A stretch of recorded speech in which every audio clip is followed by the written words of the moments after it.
Hello and welcome to Micromaterialism. Now, normally, we take an exciting material science topic and we break it down into a bite-sized episode. About 10 minutes, we always fail to get it down that small, but we try to do our best. But it's year 3, and we got a lot of great feedback on the book review that we did on our Instagram, so we wanted to take it to the next level and do another book review. This is a book published by the same publisher, Stripe Press. This one's called Scientific Freedom, The Elixir of Civilization by Donald W. Braben. Now, before we get into anything, I just want to comment first on the construction quality of the book and the materials in play. Normally, when you have a small book, you have to struggle to hold it open. You can't just lay it flat on something. This book, not a problem. There's an aesthetic experience to reading, and every time I have to think about the book that I'm reading, instead of the words that are on the page, the whole experience is just ruined. So shout out to them for making a very quality book that's actually enjoyable to read. Now, down to the meat of it. To give an overview, Braben provides us with a recipe for generating the next revolution in science. He pulls from his experience working in academic institutions and transformative research institutions to highlight the current problems. He starts by saying that the method that we're currently using to select research is kind of garbage, right? It uses a lot of design by committees or selection by committees and peer review that ends up stunting creativity. He then goes over the challenges that are facing the world right now and the dire need for transformative research, right? A lot of the research happening right now tends to be rather marginal increases. We haven't seen a lot of those transformative, fundamental changes in our understanding of science that came out of Planck, Einstein, these titans. A lot of those back in the 20th century, we just haven't seen as much coming into this 21st century, despite the fact that there's more researchers than ever, and there's more money going into research than ever. Finally, he pulls from his experience working in BP's Transformative Research Division for 10 years. He ended up heading this division during that time as well, to tell us how he was able to take his knowledge and understanding of these problems and create a system that was much more effective in producing several Nobel-winning scientific findings. I gotta say, as I read this book, it was like I was in the Revolutionary War. Like I was reading some secret revolutionary document, because the stuff he's saying flies so counter to common practice right now.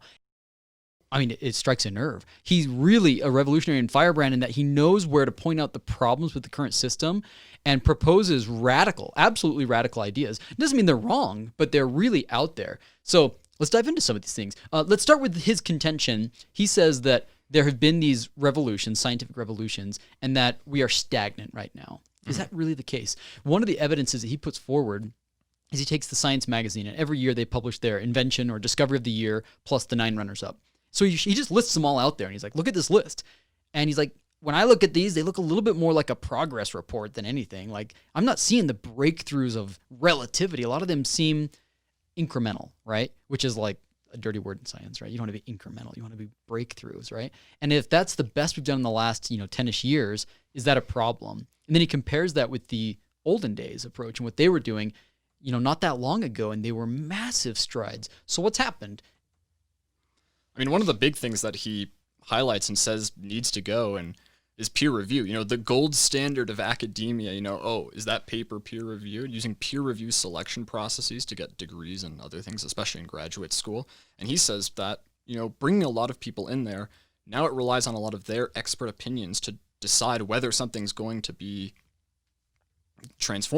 whether something should be funded or not. And a quick note, he's not saying that we should get rid of peer review of publications, right? The way that science is done is based on peer review. It's based on reproducibility. It's based upon this debate of ideas. Mm-hmm. That's not what he's saying. He's saying at the proposal stage, peer review is really dangerous because you take so-called experts, and what they are is experts in what is already known. But if you're trying to discover entirely new fields, of course they're going to be very critical of it, and those proposals aren't surviving the proposal process. In fact, something I learned reading this, which shocked me because I am an academic, I write proposals for a living, I feel like sometimes. That's where 80% of what I do is writing grants and administering them, is that not that long ago, a couple generations ago, before the 70s basically, there was just money allocated, and with very little work, essentially no proposal writing, you were guaranteed funding to work on projects. But in the period roughly from 1970 forward, there's been this massive growth in the number of researchers and the number of institutes,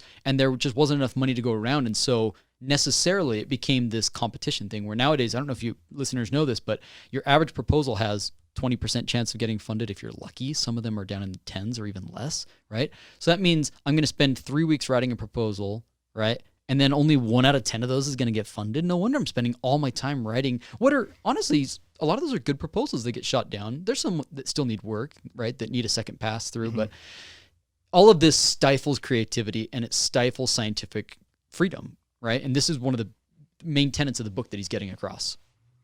When you start bringing more and more people together, you start to get this sort of a dissolution of any sort of responsibility for this work. Yeah, right? Shared responsibility is responsibility declined. It's on the page I'm looking at right now. I love that. Yeah, it's a great quote. And you see it all the time, right? Like, if you're in a position where it's just on you to do something, one, you feel more onus to do it, but also it makes it easier to identify who's responsible for the work as well. If you talk to a lot of undergraduates, like myself, it's hard to think about who are the transformative or major players in the scientific community right now, because right now everything is very collaborative and there aren't any standout figures. But it's often that when you bring a lot of people together, if you've done a group project, you'll find that a lot of times design by committee often yields rather poor results. Rather than getting one really exceptional thing and then some, weaker parts, you tend to get everything being averagely good, but you don't get those exceptions that you're actually looking for. Braben talks about this and says that there really is a lack of importance given to individuals in science anymore. And much of this stems from just the sheer amount of people who are in colleges looking for research these days. Another challenge that he points to that I found was really interesting was the problem with assessment, right? We're so obsessed with, I think, trying to prevent waste, which is such an important thing. We don't want waste. But when you direct that at science, what you're really doing is handcuffing people because you're saying, you have to give me results. And the nature of research is that it's completely open-ended. He points to some of the titans of the past. Max Planck, right, is one of the most amazing discoveries. Like the quantized energy phenomenon that he discovered is absolutely critical to our understanding of the atomic structure of materials. And yet for 20 years, he points out that he did basically nothing, right? That he fiddled about and didn't really achieve anything. Nowadays, if I tried to write a grant and I said, we'll see what I find, and I don't have results, even yearly, right? I'm getting yearly, and some projects, depending on the funding agency, it might be quarterly progress reports where they want to see every quarter that you've accomplished a new paper, a new finding.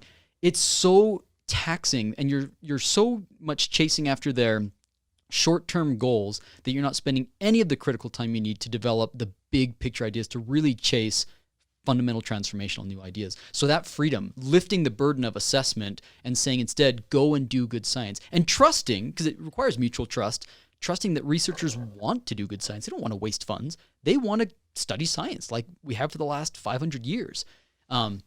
That's what he's arguing for. And that is radical right now because every funding agency I've ever had wants to make an accounting at the end of it. They want to see how many publications, how many students have you trained, what was the impact factor of the journals? They want to know all those metrics. And he's arguing that those metrics are ultimately counterproductive to real discovery. Yeah, exactly. Bringing in these waves of students has turned many of these universities into more of a business. And in business, metrics are everything, right? You want to have a good return on your investment, but science just, especially transformative science, just isn't like that. Think about if Planck or Einstein, a lot of these people who spent possibly decades of working on their transformative discoveries were alive today. It's probably unlikely that many of them would have gotten funding for the discovery that they made, or at least it would have been very hard to guarantee that. Now, this all sounds really great in theory, right?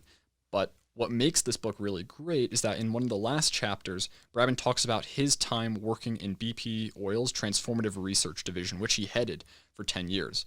He walks you through the process of what he would look for when researchers were applying. He walks us through what he looked for when he was selecting projects. I think in total they sponsored about 26. 26. And by the way, the price on those was only like $20 to $30 million. Right. That's tiny compared to how we fund science now. And that's over 10 years. Yeah, that's over a decade. Like, that's nothing. And it ends up being 0.5% of BP's total research budget, so small compared to everything else, right? Naturally, BP's probably interested in their oil production and that stuff, but to take even just a small slice to produce several Nobel-winning papers out of it for the benefit of humanity seems quite a good thing to do. But when he's talking about a selection, one, he focuses on the abstract, right? He's not looking, I'm going to go into thermoelectrics and try to improve their conductivity. He's looking for science in the abstract, looking for fundamental transformations. If we're looking on the minutiae, we're unlikely to find a lot of those great, leaps forward. A lot of it happens in a little more abstract sense. Yeah, I loved it when he talks about, since a lot of this book is about how to pick these future, he calls them the Max Planck, club, people who would be like Max Planck, but in our generation. He had a couple different tests, right? For example, one was the Max Planck test, meaning your way of funding has to have been able to have caught Max Planck at the beginning of his career. Remember, this is a guy who spent 20 years futzing about before he unraveled thermodynamics for the rest of us, right? So whatever your mechanism is now for selecting that future Max Planck person had to have been able to catch him. So one thing is you have to have that long-term vision. What are other things? Another thing I really liked that he said was like, that, go ahead. Right, to keep at something for 20 years requires a lot of dedication. So one of the other tests is if you applied and you were rejected, they would allow you to reapply, because just the sheer act of you saying, no, this is transformative, I want to be reconsidered, shows that you're actually dedicated to it and you're willing to keep trying things over and over again, which doesn't necessarily happen. Yeah. Another thing I really liked is when people would lay out what they wanted to research on, if it wasn't transformational, if you couldn't, like, by their pitch be like, holy cow, that would completely change the way that such and such a field operates, then it wasn't worth investing in, because it would just be incremental. They're really after things which are not high risk, high reward in today's vernacular, right? We talk about that in funding all the time. High risk, but high reward. He argues that these are actually low risk, but high reward, which sounds impossible, but he makes the case for why that's actually the case, that it is quite possible. It's just a matter of finding these needles in the haystack type of researchers that are able to pull this off. Mm-hmm. And going back again to why he preferred looking to individuals was giving freedom requires trust, right? If you're going to be giving someone a couple $1 million, you want to trust that they're actually going to use it right. When people are disconnected and it's some sort of group that's collaboratively working on it, it's harder to trust a single person to do something.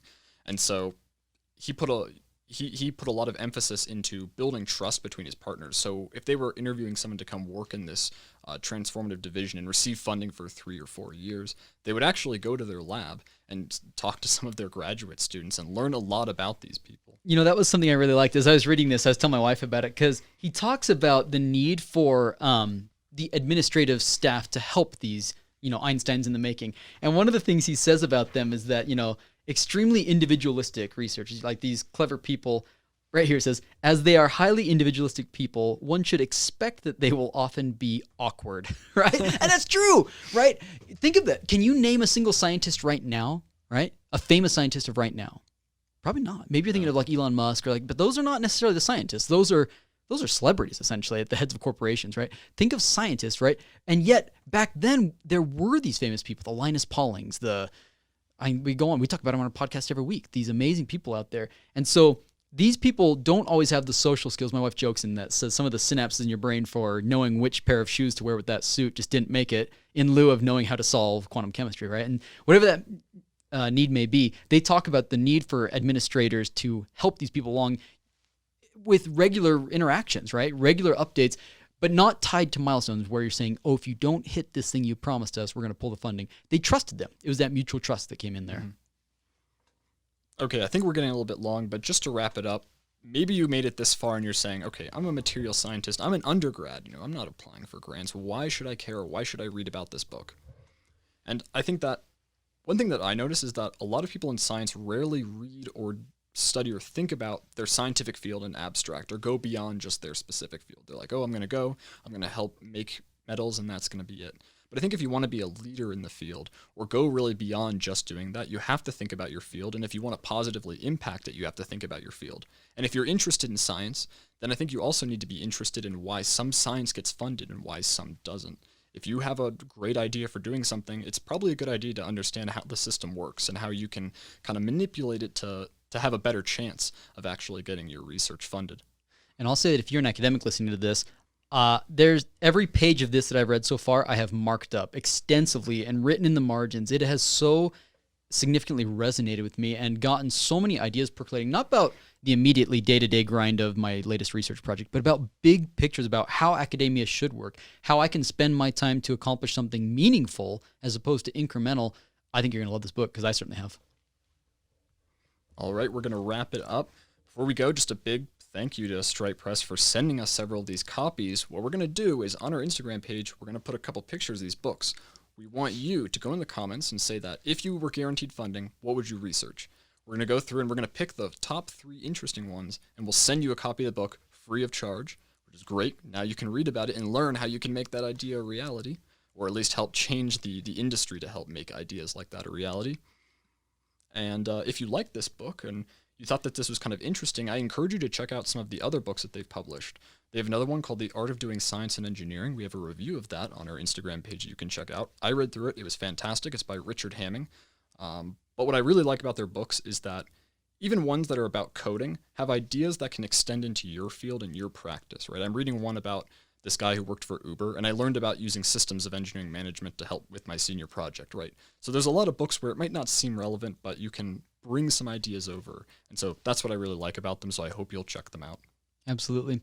And we just want to obviously throw out one last special thanks to our sponsors for this new year and year 3. We've got some awesome sponsors. So a big thanks to Matt Match, who's been with us since the beginning. Thank you, Matt Match. If you haven't checked out their platform, do yourself a favor. Go right now, mattmatch.com. Just try and look up, even for a toy project, like think, all right, if I was looking for carbon fiber today, how could I use their platform? I think you'll be thrilled at all the additional information they give you, how easy it is to use. It's not like Sigma, where this is this clunky old dinosaur of a program. This is agile. These are people that are very responsive to customer needs, and I think you're going to dig what you find there. So that's mattmatch.com. It'll help you find materials for the projects that you're working on. We also have a huge thanks to Materials Today. Materials Today by Elsevier is their flagship material science journal. It's killer. It is high ranked for a reason. They publish great research there. They have high standards of publication. They find things that I think are both interesting from an engineering as well as a basic science perspective. So check out Materials Today for the journals and also the products and content they have there. Catch you next time. See you next time.